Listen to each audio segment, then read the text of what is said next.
या बातमीचे प्रायोजक आहेत इक्बाल फॅशन। आता संपूर्ण लग्नाची खरेदी एकाच छताखाली। Iqbal fashion, Begumpeth market, Solapur. 9 येथे 8 सप्टेंबर ते 10 सप्टेंबर 2025 या कालावधीत आयोजित केलेल्या second junior youth national para badminton championship 2025 मध्ये मी एस शटल्स बॅडमिंटन अकॅडमीची विद्यार्थिनी शुभ्रा विठ्ठल जिंदे हिने एकेरी आणि दुहेरीचं कांस्य पदक विजेतेपद पटकावलंय।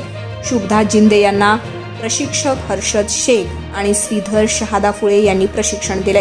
तिच्या या यशाबद्दल सर्वत्र कौतुक होत आहे। शुभ्रा जिंदे ही इंडियन मॉडेल स्कूलमध्ये शिकत असून तिचे वडील पोलीस आयुक्त कार्यालयात पोलीस कर्मचारी आहेत। आपल्या लग्नाची खरेदी करा फक्त आणि फक्त इक्बाल फॅशन मध्ये। सोलापूरच्या प्रसिद्ध बेगमपेठ येथील इक्बाल फॅशन सोलापुरातील एकमेव भव्य दिव्य शोरूम, ज्या ठिकाणी तुम्हाला मिळेल lehenga, sari, dress material, readymade व किड्स वेअरचे भरपूर आयटम्स। आपल्या लग्नाची संपूर्ण खरेदी फक्त आणि फक्त इक्बाल फॅशन येथेच। आकर्षक डिझाईन्स, भरपूर व्हरायटी, कमी बजेटमध्ये आपल्या आवडीचे कपडे खरेदी करा फक्त आणि फक्त इक्बाल फॅशन येथेच। तो फिर इस बार की खरेदी सिर्फ इक्बाल फैशन में ही। Iqbal fashion, Begumpeth market, Solapur.